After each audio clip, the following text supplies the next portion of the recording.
रसूलुल्लाह सल्लल्लाहु अलैहि वसल्लम ने फरमाया कि आखिरी ज़माने में मुसलमान 3 गिरोहों में तकसीम हो जाएंगे। एक गिरोह वो होगा जिसे कहा जाएगा कि बिना किसी शर्त के सरेंडर कर दो, लेकिन वो लोग कोई शर्त कबूल नहीं करेंगे और अल्लाह की राह में शहीद हो जाएंगे। दूसरा गिरोह वो होगा जो शिकस्त तस्लीम कर लेगा, हार मान लेगा और ऐसे लोगों की तौबा अल्लाह ताला कबूल नहीं करेगा। तीसरा गिरोह वो होगा जो मैदान में डटा रहेगा, अल्लाह के सिवा किसी का खौफ उसके दिल में नहीं होगा, और फतेह आखिरकार उन्हीं लोगों की होगी। ऐसा लगता है कि 1400 साल पहले कही गई ये बात आज हमारी आंखों के सामने पूरी होती दिखाई दे रही है। ये बात है उस वक्त की जब एक सहाबी रसूल हजरत तमीनदारी रजी अल्लाह अन्हु अपने साथियों के साथ समंदर के सफर पर निकले। अचानक समंदर में भयानक तूफान उठ खड़ा हुआ।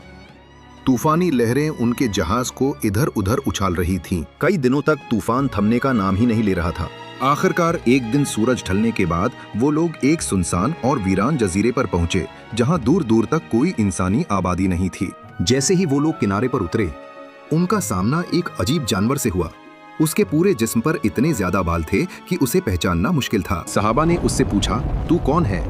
मैं जस्सासा हूँ। उसने कहा, तुम इस खंडहर के अंदर जाओ, वहाँ एक शख्स है जो बहुत अरसे से तुम्हारा इंतजार कर रहा है। जब सहाबा उस खंडहर के अंदर दाखिल हुए तो उन्होंने एक ऐसे इंसान को देखा जिसका कद बहुत बड़ा था। उन्होंने अपनी जिंदगी में कभी इतना बड़ा इंसान नहीं देखा था। सहाबा ने पूछा, तू कौन है? लेकिन उसने जवाब देने के बजाय उनसे सवाल करना शुरू किया। क्या बैसान के खजूर के बाग अभी भी फल देते हैं? हाँ, वो वक्त करीब है जब वो फल देना बंद कर देंगे। उसने कहा, क्या बहराए तबरिया में अभी भी पानी है? हाँ, उसमें बहुत पानी है। जल्द ही उसका पानी भी कम हो जाएगा। फिर उसने पूछा, क्या नबी मोहम्मद सल्लल्लाहु अलैहि वसल्लम जाहिर हो चुके हैं? उन्होंने कहा, हाँ।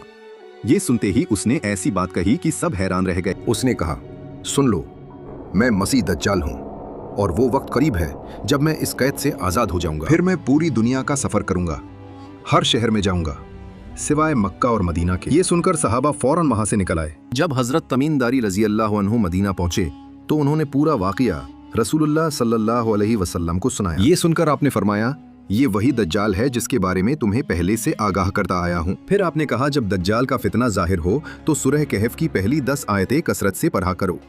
जो ऐसा करेगा अल्लाह उसे दज्जाल के फितनों से महफूज रखेगा। आज हम देख रहे हैं कि कई मुल्क झुक चुके हैं, कई ताकतों के साथ मिलकर अपने ही भाइयों के खिलाफ खड़े हैं।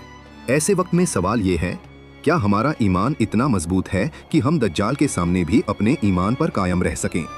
अल्लाह ताला हमें दज्जाल के फितनों से महफूज रखे और हमारे ईमान को कायम रखे। आमीन।